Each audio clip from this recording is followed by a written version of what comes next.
നിങ്ങൾക്ക് കാണാം. ഞാൻ പോയി കണ്ടിട്ടുണ്ട്. അതുകൊണ്ടാണ് ഇത്രയും ഗൗരവമായി പറയുന്നത്. വലിയൊരു ലാർജ് ഏരിയ, ഉരുകിയ കല്ലുകൾ തിരിച്ചവിടെ ചേർന്ന് കിടക്കുന്നത് കാണാം. ഉരുകിയ കല്ലുകൾ ചേർന്ന് കിടക്കുന്നത് കാണാം. കർത്താവേ, ആളുകൾ ഒരുമിച്ച് കൂടി നിന്ന ഇടമല്ലേ? ബാലിന്റെ ആളുകൾ ഒരു വശത്ത്, ഇസ്രായേലിന്റെ ആളുകൾ ഒരു വശത്ത്. ഈ ജനവലിയുടെ നടുവിൽ ജനത്തെ തൊടാതെ കല്ല് മാത്രം ഉരുക്കുവാൻ അതെങ്ങനെ കഴിയും? അതാണ് ദൈവത്തിന്റെ പ്രത്യേകത. ഈ ഗ്രൂപ്പിന്റെ നടുവിൽ തൊടേണ്ടതിനെ തൊടുവാൻ ഇന്ന് മകൾ ദൈവത്തിന് കഴിയും. ബാക്കിയുള്ളവരുടെ ഇരിക്കും, തൊടേണ്ടതിനെ തമ്പുരാൻ തൊട്ടിരിക്കും.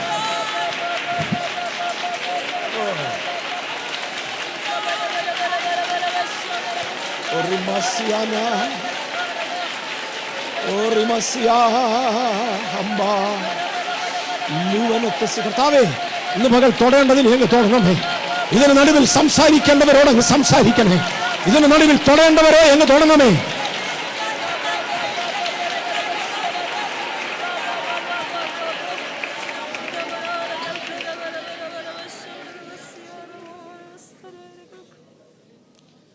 ഒരിക്കല് തർസൂസുകാരനായ ശൗല് ദമസ്കോസിന്റെ പടിവാതിക്കലേക്ക് പാരവാര സഹിതം വരികയാ.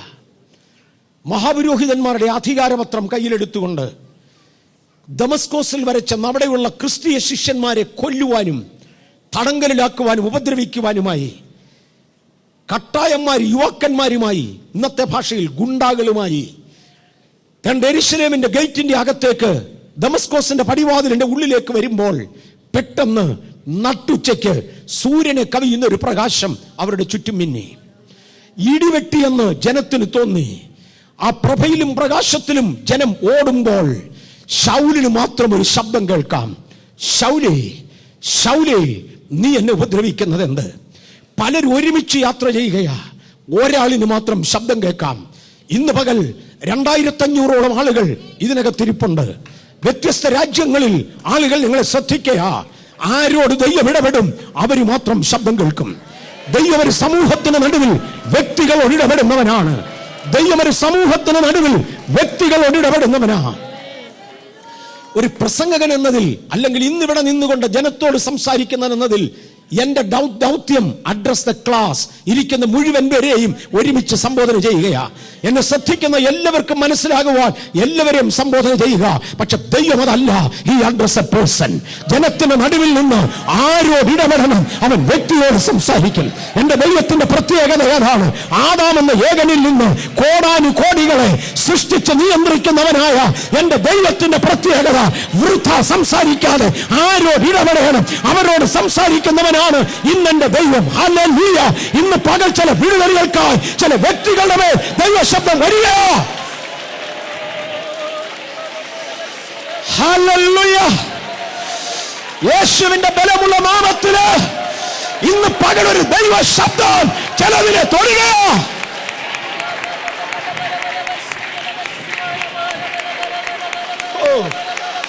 ഹല്ലേലൂയ.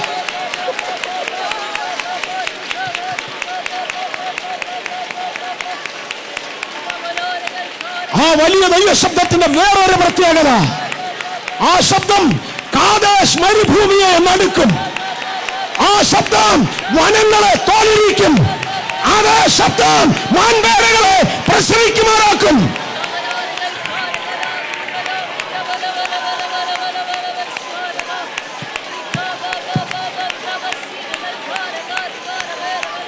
ശ്രദ്ധിച്ചാലും കർത്താവേ സ്തോത്രം.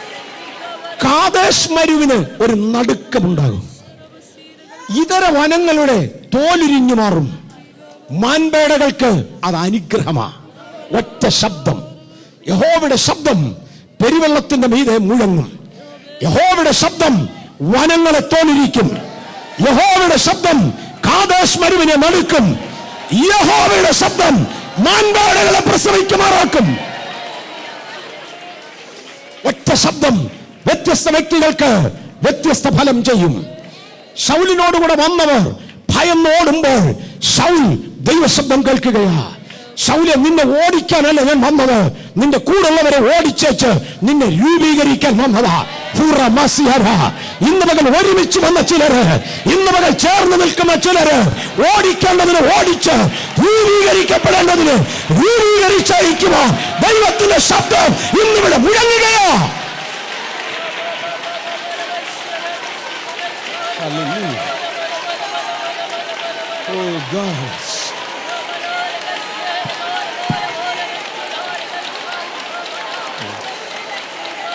സ്തോത്രം. ഞാൻ വേഗത്തിൽ വരട്ടെ.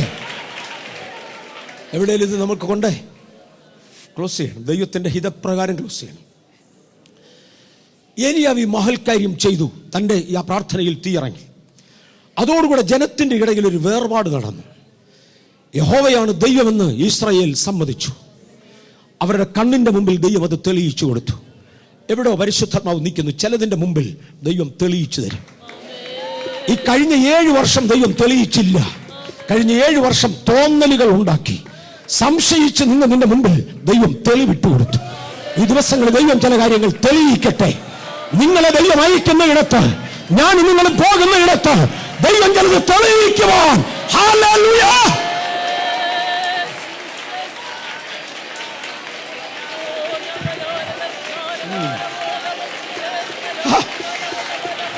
ഏലിയാവേ, അങ്ങ് ആര്? അങ്ങ് ഏത് ഗോത്രത്തിൽ ലഭിച്ചവൻ? ആരങ്ങ് അയച്ചു? തെളിവില്ല. തിസ്ബയിൽ നിന്നുള്ള തിസ്ബനായ ഏലിയാവ്. പക്ഷേ പറഞ്ഞു, യഹോവേ അങ്ങനെ അയച്ചു വന്ന് ഇവരറിയേണ്ടതിന് ഇത് സംഭവിക്കട്ടെ, തെളിയിച്ചാലും. ഞാൻ എന്നെ തന്നെ തെളിയിക്കേണ്ട കാര്യമില്ല. എല്ലാത്തിൻ്റെ മറുവശം തൊടാതിരുന്നത് ശരിയാകില്ല. ഞാൻ എന്നെ തന്നെ തെളിയിക്കേണ്ട കാര്യമില്ല. യേശുവിന്റെ അടുക്കൽ പിശാചി എന്ന് പറഞ്ഞത് നീ ദൈവപുത്രനാണെന്ന് തെളിയിക്കുവാൻ മേളിൽ നിന്ന് താഴോട്ട് ചാട്. I need not to perform. ഞാൻ ദൈവപുത്രൻ തന്നെയാ. Hallelujah. I need not to perform. ഞാൻ കഴിഞ്ഞ ആഴ്ച തൊട്ടായിരുന്നു there is a pressure to perform. ചിലതെല്ലാം ചെയ്ത് കാണിക്കുവാൻ നമ്മുടെ മേലൊരു പ്രഷർ ഉണ്ടാകും. അത് പൈശാചികമാ. വേണ്ട പിശാചേ, നിന്റെ മുമ്പിൽ ചെയ്യേണ്ട കാര്യമില്ല. I am already that. നിന്റെ മുമ്പിൽ ചാടി കാണിക്കേണ്ട കാര്യമില്ല. I am that. എന്നാൽ അങ്ങ് ദൈവമെന്ന് ജനത്തിന്റെ മുമ്പിൽ തെളിയിക്കുവാൻ ഞാൻ തന്റെ യാഗപീഠവുമായി നിൽക്കുന്നു. വരട്ടെ അടുത്ത പടി. അന്ന് ബാലിന്റെയും അശേരയുടെയും പ്രവാചകന്മാരെ തള്ളിക്കൊണ്ട് കൊന്നിട്ടേച്ച് ജനം ദൈവത്തിങ്കിലേക്ക് തിരിഞ്ഞു. ഇത് ഇസബേൽ അറിഞ്ഞു. അവൾക്കിപ്പോൾ ദൈവമല്ല വലുത്, അവളാ വലുത്. ഞാൻ പറഞ്ഞത് കേൾക്കാഞ്ഞവർ, ദൈവത്തെ വിടെ, ഞാൻ പറഞ്ഞത് കേൾക്കാഞ്ഞവൻ. അവൾ വിളിച്ചു പറഞ്ഞു, നാളെ ഈ സമയമാകുന്നതിന് മുന്നമേ ഏലിയാവിൻ്റെ തല വെട്ടിയില്ലെങ്കിൽ ദേവന്മാർ എന്നോട് തക്കവണ്ണവും അധികവും ചെയ്യട്ടെ. ഏലിയാവ് പേടിച്ചുപോയി. എന്നെ ഗമ പറയുന്നവനായാലും മനുഷ്യനാ. അതിനപ്പുറത്തൊന്നും നമ്മുടെ ഇല്ല. എന്നാ ഗമ പറയുന്നവനായാലും മനുഷ്യനാ.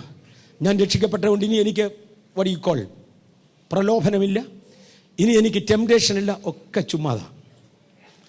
ലാസർ വി മാത്യൂസ് എന്ന് പറയുന്ന ഒരു കർത്താവിൻ്റെ ദാസനുണ്ട്. ഒരിക്കൽ അദ്ദേഹം പറഞ്ഞ ഒരു കൊച്ചു ചരിത്രം എൻ്റെ ഓർമ്മയിലുണ്ട്. ഇവരെ പാട്ടുകാരാണ്. അപ്പോൾ ഇദ്ദേഹം നന്നായിട്ട് പാട്ട് പാടും, അല്ലെ അദ്ദേഹത്തിൻ്റെ ഗ്രൂപ്പും പാടും. അപ്പോൾ ഇദ്ദേഹത്തിന് എതിരെ പാടുന്ന ഒരു ഗ്രൂപ്പുണ്ട്. അവരെ തോപ്പിച്ചെങ്കിൽ മാത്രമേ ഇവർ മിടുക്കരാവുള്ളല്ലോ. എന്തെല്ലാം കോമ്പറ്റീഷനാപ്പാ. അപ്പോൾ അതിലൊരാൾ പാട്ട് പാടുന്നയാൾ ഈ ക്ലാർനെറ്റ് നന്നായി ഊതും. അയാളുടെ ക്ലാർനെറ്റ് ഊത്തലാണ് ഇവരുടെ ഓപ്പോസിറ്റ് ഗ്രൂപ്പ് എപ്പോഴും മിടുക്കരാകുന്നത്. അപ്പോൾ ഈ ക്ലാർനെറ്റ് ഊതുന്നവനെ ഒതുക്കിയെങ്കിൽ മാത്രമേ ഇവർക്ക് ജയിക്കാനൊക്കത്തുള്ളൂ. അതിന് ലാസർ പറഞ്ഞു, ഒരു പണി കാണിച്ചെന്ന് പറഞ്ഞു. ഒരു കഷണം വാളംപുളിയുമായി പാട്ട് കേൾക്കാൻ മുന്നേ പോയിരുന്നു. അവൻ ഊതാൻ എടുക്കുമ്പോൾ ഇതെടുത്ത് പതുക്കെ നക്കിക്കൊണ്ടിരുന്നു. ക്ലാരിനെറ്റ് ഊതുന്നവൻ്റെ വാ മുഴുവനും തുപ്പലാവും. അവൻ്റെ ക്ലാരിനെറ്റ് മുഴുവൻ തുപ്പലായി. ഒടുവിൽ തോറ്റേച്ചു പോയി. എന്നാ രക്ഷിക്കപ്പെട്ടാന്ന് പറഞ്ഞാലും പുളി കാണുമ്പോൾ വാക്കി കൂടെ വെള്ളം വരും. അതങ്ങനെ നമ്മുടെ എല്ലാം ജീവിതത്തിലെ ബലഹീനത അവിടെ ഉണ്ട്. തിസ്ബയിൽ നിന്നുള്ള ഏലിയാവിനെ ദൈവം അയച്ചിട്ടും തൻ്റെ ജീവിതത്തിലും ബലഹീനത ഉണ്ടായിരുന്നു. ആ ബലഹീന വശത്തൂടെ പിശാചകത്ത് കയറി. ഇതിനകത്തിരിക്കുന്ന ചിലരുടെ ബലഹീന വശങ്ങളിലൂടെ പിശാചകത്ത് കയറും.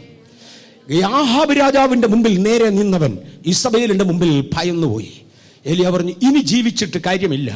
അവൾ എൻ്റെ തല വെട്ടിക്കളയുന്നതിന് മുന്നമേ ദൈവം എന്നെ അങ്ങ് എടുത്താൽ മതി. അദ്ദേഹം ഓടി ഒരു ചൂരച്ചെടിയുടെ കീഴെ പോയി കയറി. ഒറ്റ വാചകം ഇതിനിടയ്ക്ക്. ആ പോന്ന കൂട്ടത്തിൽ തൻ്റെ ഭൃത്യനെ കൊണ്ടങ്ങണ്ട് ചൊവ്വയെ വാർപ്പിച്ചു. നീ എൻ്റെ കൂടെ കൂടിയത് കൊണ്ട് നിന്റെ തല വെട്ടണ്ട, ഞാൻ നിന്നെ കൊണ്ട് സെറ്റിൽ ചെയ്യാം. തൻ്റെ ഭൃത്യനെ കൊണ്ട് സെറ്റിൽ ചെയ്തേച്ച്, തൻ്റെ കർത്തവ്യം മറക്കാതെ തൻ്റെ ഭൃത്യനെ കൊണ്ട് സെറ്റിൽ ചെയ്തേച്ച് ഏലിയാവ് ഒരു ചൂരച്ചെടിയുടെ കീഴെ കയറി കിടന്നുറങ്ങി. ഒറ്റ വാക്കേ ഉള്ളൂ, മതി യഹോവേ മതി, ഞാൻ എൻ്റെ പിതാക്കന്മാരെക്കാൾ നല്ലവനല്ല, എന്നെ അങ്ങ് എടുത്താൽ ഉപകാരം. ഏലിയ ഉറങ്ങിക്കിടക്കുമ്പോൾ ഏലിയാവിന് ആഹാരം കൊടുത്തേ പറ്റത്തുള്ളൂ. തമ്പുരാൻ ഓർത്തു കാണും, കാക്ക വിട്ടാൽ ശരിയാവുമോ? ഇല്ല. ഏലിയാവ് പിണങ്ങി കിടക്കുക, കാക്കയുടെ നിന്ന് വാങ്ങിക്കില്ല. എൻ്റെ കുഞ്ഞുങ്ങൾ പിണങ്ങി കിടന്ന കാലം എനിക്ക് ഓർമ്മയുണ്ട്, ചെറുപ്പത്തിൽ. വളർന്നിട്ട് പിന്നെ എന്നെ പിണങ്ങാൻ. മോൻ ഇന്ന് പാല് കുടിക്കുകയില്ല, പറ. മോൻ ചോറുണ്ണുകയില്ല. ഈ അവനെ ചോറ് കൂട്ടാൻ വിടുന്ന പാട്. മോനെ ചോറുണ്ട് കഴിയുമ്പം പഞ്ചാര തരാം അല്ലേ, എന്തെല്ലാം പറഞ്ഞ. ഏലിയാവ് പിണങ്ങി കിടക്കുക, കാക്ക വിട്ടാൽ അപ്പം തിന്നുകയില്ലെന്ന് ദൈവത്തിനറിയാം. നമുക്കും പലപ്പോഴും പിണക്കം വരാം. അതുകൊണ്ടൊന്നും തമ്പുരാൻ തൊഴിച്ചേച്ച് പോകത്തൊന്നുമില്ല. ഏലിയാവിൻ്റെ ബലഹീനത അറിയാവുന്ന തമ്പുരാൻ, ഏലിയാവിൻ്റെ ബലഹീനവശം അറിയാവുന്ന ദൈവം കാക്ക വിട്ടില്ല. കാര്യം കാക്കയെ കൊണ്ട് നടക്കത്തില്ല. വിധവെ വിട്ടില്ല, വിധവയെ കൊണ്ട് നടക്കത്തില്ല. പകരം പറഞ്ഞു, ഈ സാഹചര്യത്തിൽ നിന്നെ ശുശ്രൂഷിക്കാൻ എൻ്റെ ദൂതന്മാരുണ്ട്. സ്വർഗത്തിൽ നിന്ന് ഒരു ദൂതനെ പറഞ്ഞയച്ചു. ദൂതൻ വന്ന് പതുക്കെ തട്ടി വിലാപ്പുറത്ത് തട്ടി. എനിക്കൊന്നും നോവുന്ന പോലെ തട്ടിക്കാണും. ഇല്ല, ഏലിയാവ് എഴുന്നേക്കില്ല. അതുകൊണ്ടാണ് നോവുന്ന പോലെ തട്ടിക്കാണും. ഏലിയാവ് എഴുന്നേപ്പിച്ചു. സ്വർഗത്തിലെ കനലെ ചുട്ട ഒരാടേയും ഒരു തുരുത്തി വെള്ളവും കൂടെ അങ്ങോട്ട് വെച്ചു കൊടുത്തു. 20 ലിറ്റർ വെള്ളം കുടിച്ചോളാൻ പറഞ്ഞു. ആവശ്യത്തിന് വെള്ളം കുടിച്ചു. ഒരു തുരുത്തി എന്ന് പറഞ്ഞാൽ 20 ലിറ്ററാണ്. ഒരു തുരുത്തി വെള്ളവും സ്വർഗത്തിൽ ചുട്ട ഒരാടയും കൂടെ അങ്ങോട്ട് കൊടുത്തു. ഏലിയാവ് തിരിഞ്ഞു കിടന്നുറങ്ങി. ചോദിച്ചാൽ പറയും, മതി യഹോവേ മതി. 2ാം പ്രാവശ്യം ദൂതനെ വിട്ടു. 9ാമത്തെ വാക്യത്തിലുണ്ട്, ദൂതൻ വന്ന് 2ാം പ്രാവശ്യം തട്ടി ഉണർത്തി തീറ്റിയേച്ച് പറഞ്ഞു, ഏലിയാവേ തിന്ന്, നിനക്ക് ദൂരയാത്ര ചെയ്യാനുണ്ട്. നീ മതിയെന്നും പറഞ്ഞ് കിടക്കുക അല്ലേ? തമ്പുരാൻ പറയുന്നു പോരാന്ന്. ഇന്ന് പകൽ മതിയെന്ന് തോന്നിയവരുണ്ടോ? ദൈവത്തിൻ്റെ കയ്യിൽ ഒരിക്കൽ പ്രയോജനപ്പെട്ടേച്ച് മതിയെന്ന് തോന്നിയവരുണ്ടോ? തമ്പുരാൻ പറഞ്ഞു പോരാ, മതിയാകുമ്പോൾ ഞാൻ പറയാം. Price the Lord. എൻ്റെ ദൂതന്മാർ ഈ സാഹചര്യത്തിൽ നിന്നെ എഴുന്നേൽപ്പിക്കാൻ വേണ്ടി വന്നതാ. ഇന്ന് നിങ്ങളെ എഴുന്നേൽപ്പിക്കുന്നതിന് വേണ്ടി ദൈവത്തിൻ്റെ വാക്കുകളിൽ ഒന്നുച്ചരിക്കുവാൻ അടിയന് കഴിഞ്ഞിരുന്നെങ്കിൽ എന്ന് ഞാൻ ദൈവത്തോട് പ്രാർത്ഥിക്കുക. ഉറങ്ങിക്കിടക്കുന്ന ചിലതിനെ ഉണർത്തുവാൻ, മയങ്ങിക്കിടക്കുന്ന ചില ബാലസിംഹങ്ങളെ, മയങ്ങിക്കിടക്കുന്ന ചില സിംഹക്കുട്ടികളെ, മയങ്ങിക്കിടക്കുന്ന രാജസന്തതികളെ, തളർന്നുപോയ വീരന്മാരെ ഇന്ന് പകൽ ഉണർത്തിയെടുക്കുവാൻ ദൈവത്തിന്റെ ദൂതന് സ്വർഗത്തിലെ കടയുമായി വന്നു പറഞ്ഞു, നിനക്ക് ദൂരയാത്ര ചെയ്യാനുണ്ട്.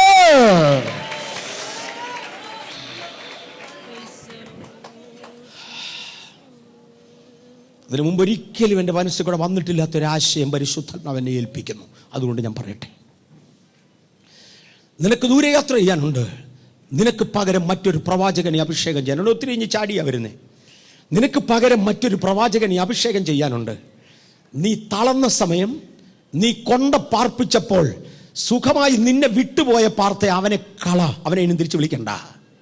മനസ്സിലാകുന്നുണ്ടോ? ഞാൻ യോഗ്യനായി മറ്റൊരുത്തനെ വിളിച്ചു തരാം. എലിശ പോകുമ്പോൾ തൻ്റെ ഭൃത്യനെ കൊണ്ട് പാർപ്പിച്ചാ പോയത്. ഭൃത്യൻ ഇവന്റെ കൂടെ ഇതുവരെ നടന്നതാ. മരണത്തിന്റെ ഭീഷണി ഉയർന്നപ്പോൾ ഇനിയും ഏലിയാവിന്റെ കൂടെ നടന്നാൽ എന്റെ തല കേടാകുമെന്ന് ഭയന്ന് ഏലിയാവ് കൊണ്ട് പാർപ്പിച്ചടത്ത് പാർക്കുവാൻ തയ്യാറായ അവനെ വിട. അവനെ ഇനി ആവശ്യമില്ല.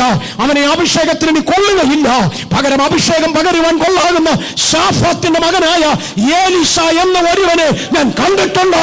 ഞാൻ അവനെ നിന്റെ മുമ്പിൽ തരും. നീ അവനെ അഭിഷേകം ചെയ്യാണ്. നിനക്ക് ദൂരയാത്ര ചെയ്യാനുണ്ട്. നിനക്ക് ദൂരയാത്ര ചെയ്യാനുണ്ട്. അവിശ്വസ്തന്മാരെ വിട്ടേച്ച് വിശ്വസ്തന്മാരെ തപ്പുവാൻ ഞാൻ നിന്നെ ഏൽപ്പിക്കാൻ പോകുകയാണ്.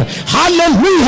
ഈ ദിവസങ്ങളിൽ വിശ്വസ്തന്മാരുടെ മേൽ ഒരഭിഷേകത്തിന്റെ പകർച്ച, മന്ദിമനാസിയാര ഒരഭിഷേകത്തിന്റെ പകർച്ച, ഒരു ദൈവശക്തിയുടെ പകർച്ച. അവിശ്വസ്തന്മാരെ വിട്ടേച്ച് വിശ്വസ്തന്മാരുടെ മേൽ ഒരഭിഷേകത്തിന്റെ പകർച്ച സഭ മുഖേന എന്റെ ദൈവത്തിന് ചെയ്യാനുണ്ട്.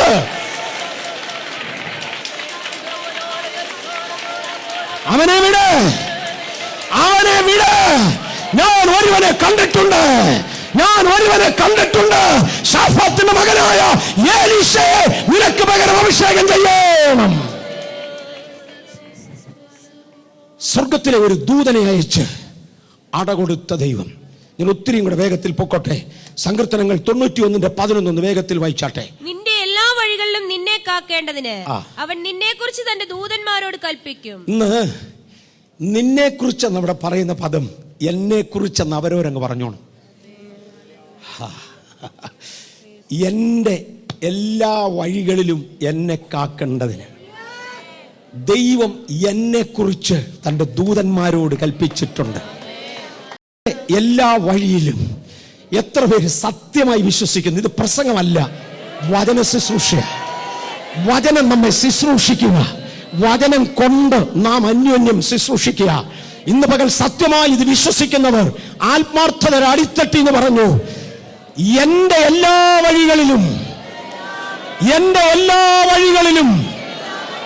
എന്നെ കാക്കേണ്ടതിന് ദൈവം എന്നെ കുറിച്ച് ദൈവദൂതന്മാരോട് കൽപ്പിച്ചിട്ടുണ്ട്. സഭയുടെ നായകൻ എന്ന സ്ഥാനത്ത് എന്റെ ദൈവം നിന്നുകൊണ്ട് തന്റെ ചങ്കിലെ ചോരയാൽ വീണ്ടെടുക്കപ്പെട്ട ദൈവത്തിന്റെ പൈതങ്ങളുടെ വഴി അറിയാവുന്നവൻ, എന്റെ ജനനത്തിന് മുന്നമേ എന്റെ വഴി കണ്ടവൻ, എന്റെ എല്ലാ വഴിയിലും എന്നെ കാക്കേണ്ടതിന് തന്റെ ദൂതന്മാരോട് കൽപ്പിച്ചിട്ടുണ്ട്. ഹല്ലേലൂയ! സഭയുടെ യജമാനനെ, അങ്ങയുടെ ജനത്തിന്റെ എല്ലാ വഴിയിലും അങ്ങയുടെ ജനത്തെ അടിയങ്ങളെ കാക്കുവാൻ കൽപ്പിക്കപ്പെട്ട ദൂതന്മാർക്കായി നന്ദി.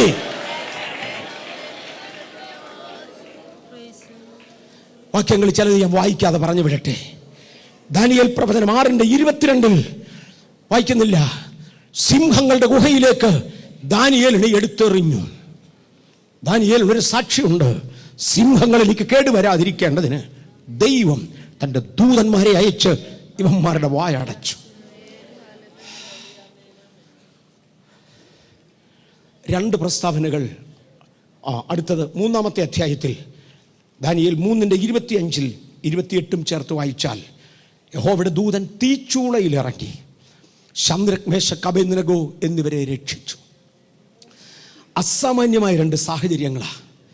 ദാനിയേലിൻ്റെ സിംഹക്കുഴിയെക്കുറിച്ച് പാസ്റ്റർ ജോസഫ് ദാനിയേൽ എന്ന കർത്താവിൻ്റെ ദാസൻ ചില വർഷങ്ങൾക്ക് മുമ്പേ പറഞ്ഞത് കേട്ടിട്ടില്ലാത്തവർക്ക് വേണ്ടി ഞാനൊന്ന് പറയട്ടെ, കേട്ടവർ ഒന്നുകൂടെ ഓർത്തു. അദ്ദേഹം പറഞ്ഞു, ദാനിയേലിനെ സിംഹത്തിൻ്റെ ഗുഹയിൽ കൊണ്ടിടുന്നതിന് മുന്നമേ ദൈവം തൻ്റെ ദൂതനെ അയച്ച് സിംഹങ്ങളുടെ വായ അടച്ചു.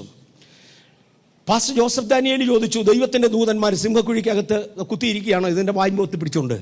നോ, അവരവിടെ നിന്ന് ഇരിക്കത്തൊന്നുമില്ല. മോസ്റ്റ് പ്രോബബ്ലി അദ്ദേഹത്തിൻ്റെ ഭാഷയാണ്, ഒരു ദൂതനെ ദാനിയേൽ വരുന്നതിന് മുമ്പേ സിംഹത്തിൻ്റെ ഗുഹയിലോട്ട് ദൈവം അയച്ചു. ആ ദൂതൻ അവിടെ ചെന്ന് സിംഹങ്ങളെ എല്ലാം കൂടെ വിളിച്ചു കൂട്ടി. പാസ്റ്റർ ജോസഫ് ദാനിയേലിൻ്റെ ആശയമാണ്. സിംഹങ്ങളെ എല്ലാം കൂടെ വിളിച്ചു കൂട്ടിയിട്ട് പറഞ്ഞ്, സിംഹങ്ങളെ ഒരു കാര്യം കേട്ടോണം, ചില മിനിറ്റുകൾ കഴിയുമ്പോൾ ഒരു ഉപദേശി ഇങ്ങോട്ട് വരും. ദാനിയേൽ എന്നാണ് പേര്. ഈ പുള്ളി ഉപവാസ വീരനാ, എല്ലും തോലുമേ കാണത്തുള്ളൂ, ശരീരത്തെ അധികം ഒന്നും കടിക്കാനും തിന്നാനും കാണുകയില്ല. കൊട്ടാരത്തിൽ കയറിയ കാലം മുതൽ രാജഭോജനം കഴിക്കാതെ തന്നെത്താൻ സൂക്ഷിച്ചവനാ. കൂടെ 21 ഇരിക്കുന്ന പാർട്ടിയാണ്. ഇവൻ അധികം മാംസം കാണത്തില്ല, നിന്റെ എല്ലാ അണ്ണാക്കിൽ എല്ലു കൊണ്ട് കയറും.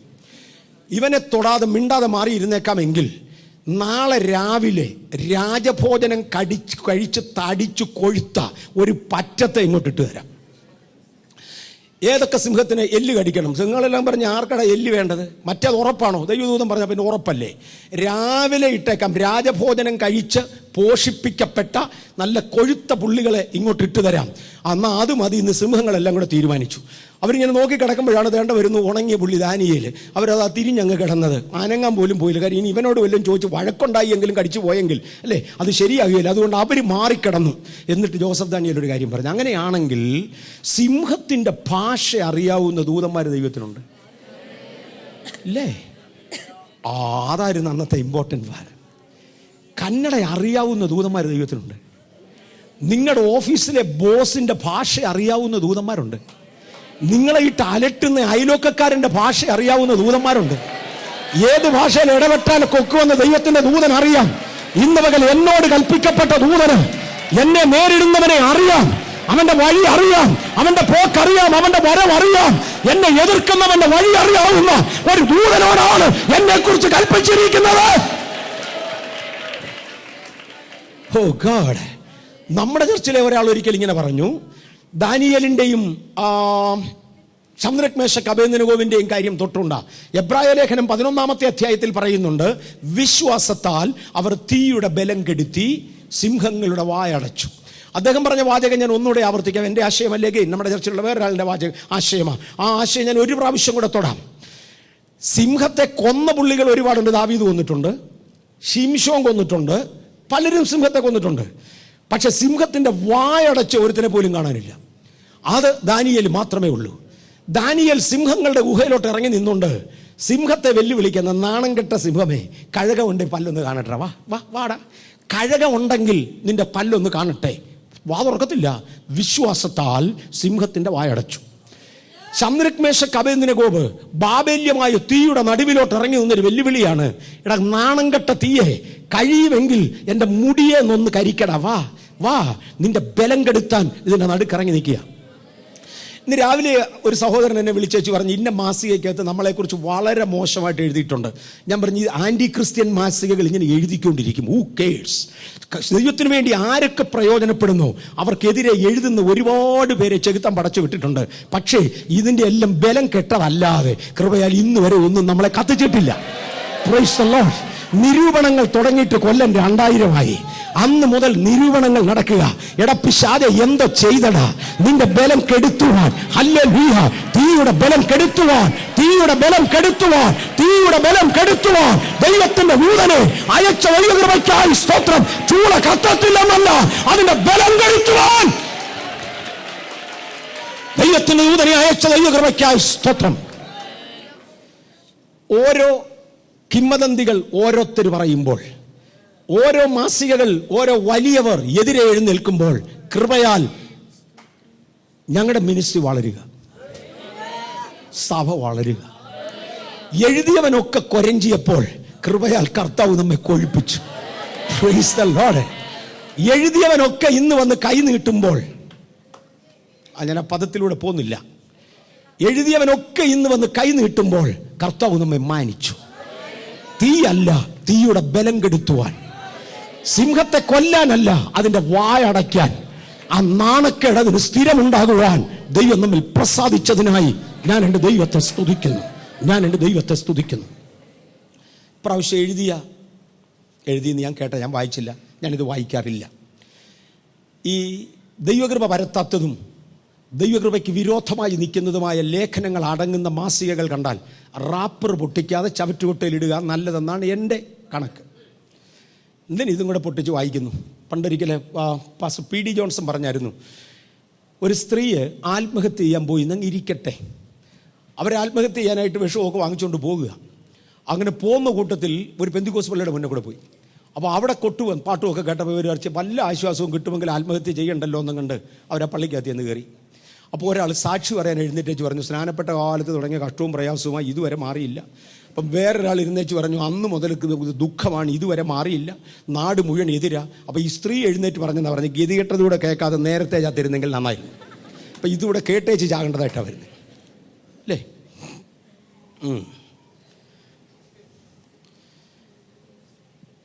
നമ്മളെ ജയത്തിൻ്റെ ഉത്സവത്തോടെ നടത്തുന്ന ദൈവം.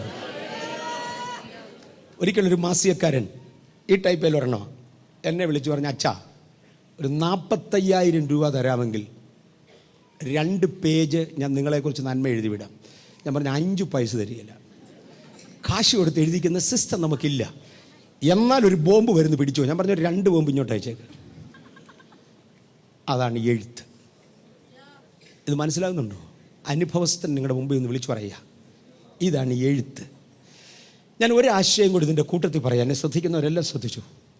പിശാചിൻ്റെ പദ്ധതികളിൽ ഒന്ന് ക്രിസ്തീയ എഴുത്തുകാരെ കൊണ്ട്, ഇന്നത്തെ ഇന്ത്യൻ സാഹചര്യത്തിൽ ക്രിസ്തീയ എഴുത്തുകാരെ കൊണ്ട് ക്രിസ്ത്യാനിക്കെതിരെ എഴുതിക്കുക, മുസ്ലിം എഴുത്തുകാരെ കൊണ്ട് മുസ്ലിംസിനെതിരെ എഴുതിക്കുക, ഹരിജനങ്ങളുടെ എഴുത്തുകാരെ കൊണ്ട് ഹരിജനങ്ങൾക്കെതിരെ എഴുതിക്കുക. അങ്ങനെ ആകുമ്പോൾ ഒരുപാട് പേര് ഇതങ്ങ് വിശ്വസിക്കും. ഒരു ഹിഡൻ അജണ്ടയുണ്ട്. എൻ്റെ കയ്യിൽ പ്രിൻ്റഡ് കോപ്പി ഇരിപ്പുണ്ട്, അത് വെച്ചുകൊണ്ടാണ് ഞാനീ പറയുന്നത്. കംപ്ലീറ്റ് ഡീറ്റെയിൽസിലോട്ട് പോകുന്നില്ല. 47 പോയിൻറ്റ്സ് ഉണ്ട് ഇന്ത്യയിൽ ഇന്ന് നടന്നുകൊണ്ടിരിക്കുന്ന ഹിഡൻ അജണ്ട. 47 പോയിൻറ്റ്സ് ഉണ്ട്. എൻ്റെ കയ്യിൽ ഇരിപ്പുണ്ട് കോപ്പി. അത് വെച്ചുകൊണ്ടാണ് ഞാനിത് പറയുന്നത്. ക്രിസ്തീയ എഴുത്തുകാരെ കൊണ്ട് ക്രിസ്ത്യാനിക്കെതിരെ എഴുതിക്കുക, അവർക്ക് കാശ് കൊടുത്തേ പറ്റുള്ളൂ, കൊടുക്കണം. മുസ്ലിം എഴുത്തുകാരെ കൊണ്ട് മുസ്ലിംസിനെതിരെ എഴുതിക്കുക. അവനവൻ്റെ ജാതിയിൽപ്പെട്ടവൻ എഴുതുമ്പോൾ വെളിയിൽ നിന്ന് കാണുന്നവരോർക്കും സത്യമാണെന്ന്, അതിനുവേണ്ടി ചെയ്യിക്കുക. അതിൻ്റെ ഒടുവിലത്തെ ഒറ്റ പോയിന്റ് പറഞ്ഞാൽ നിർത്താൻ പോവുക. ഇതിനൊക്കെ ആവശ്യമുള്ള പണം എവിടെ കിട്ടും? ഇത്തരം എഴുത്തിന് കാശ് വേണമല്ലോ, അത് എവിടെ കിട്ടും? ആ അജണ്ടയിൽ പറഞ്ഞിരിക്കുന്നതാ. ക്രിസ്ത്യാനിക്കെതിരെ പ്രവർത്തിക്കേണ്ടതിന് ക്രിസ്ത്യൻ പെൺകുട്ടികളെ പിടിച്ച് ബോംബെയുടെ ചുവന്ന തെരുവിൽ വിറ്റേച്ച് ആ കാശുവന്മാർക്ക് കൊടു. മുസ്ലിമിനെതിരെ ചെയ്യേണ്ടതിന് മുസ്ലിം പെൺകുട്ടികളെ പിടിച്ച് ബോംബെയുടെ ചുവന്ന തെരുവിൽ വിറ്റേച്ച് ആ കാശ് കൊടു. ഹരിജനങ്ങൾക്കെതിരെ എഴുതേണ്ടതിന് ചെയ്യിക്കേണ്ടതിന് അവരുടെ പെൺകുട്ടികളെ പിടിച്ച് ബോംബെയുടെ ചുവന്ന തെരുവിൽ വിറ്റേച്ച കാശ് കൊടു. ഇതാ പിശാചിന്റെ തത്വം. നാണം കെട്ട മാസികകൾ ചൂടേണ്ട സമയം കഴിഞ്ഞു. Let me go. തീയിൽ വെന്തുപോകാത്തവർക്കായി സ്തോത്രം, തീയിൽ ദഹിച്ചു പോകാത്തവർക്കായി സ്തോത്രം. ഞാനും നിങ്ങളും നിൽക്കുന്നത് ജീവനുള്ള ദൈവത്തിന്റെ നാമത്തിലാകയാൽ എൻ്റെ സകല വഴികളിലും എന്നെ കാക്കേണ്ടതിന്, എൻ്റെ സകല വഴികളിലും എന്നെ കാക്കേണ്ടതിന് അവൻ എന്നെക്കുറിച്ച് തൻ്റെ ദൂതന്മാരോട് കൽപ്പിച്ചിട്ടുണ്ട്. അവൻ എന്നെക്കുറിച്ച് തൻ്റെ ദൂതന്മാരോട് കൽപ്പിച്ചിട്ടുണ്ട്.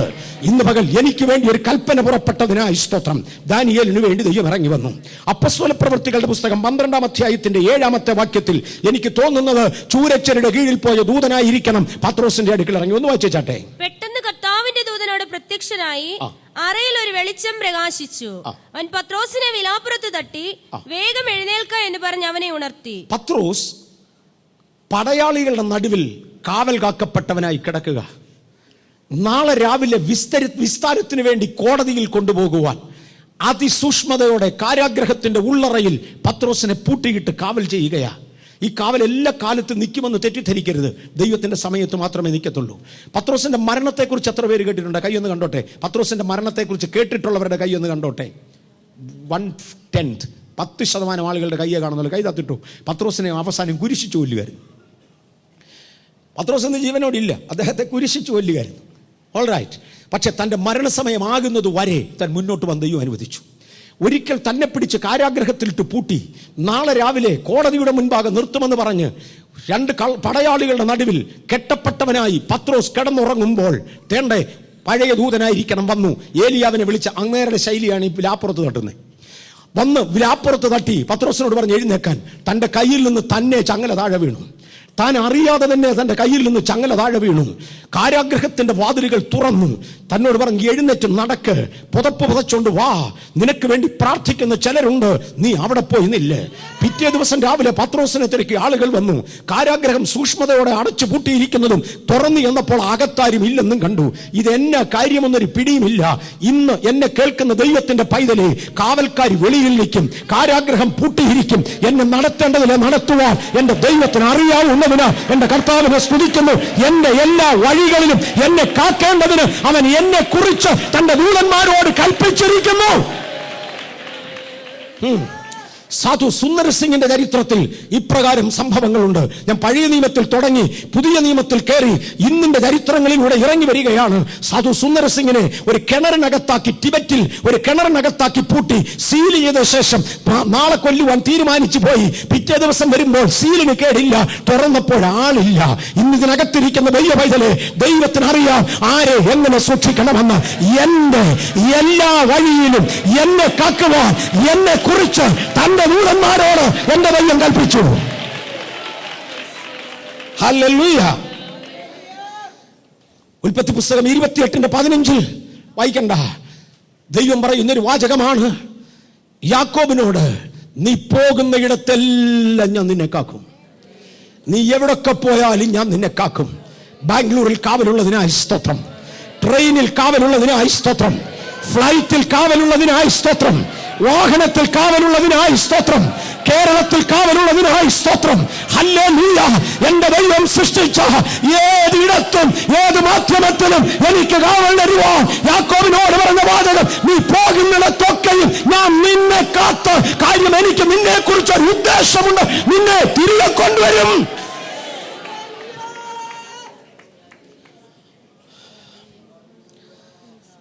പൊക്കോട്ടെ.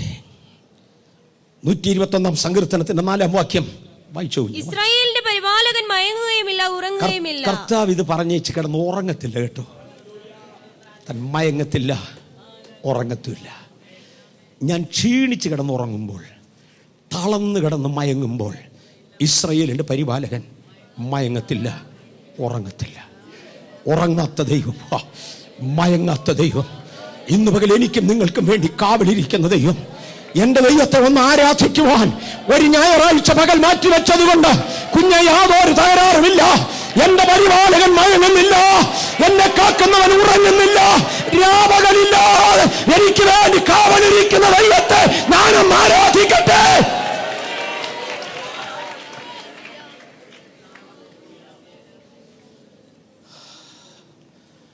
ഇന്ന് പകൽ എനിക്കും നിങ്ങൾക്കും വേണ്ടി കാവലിരിക്കും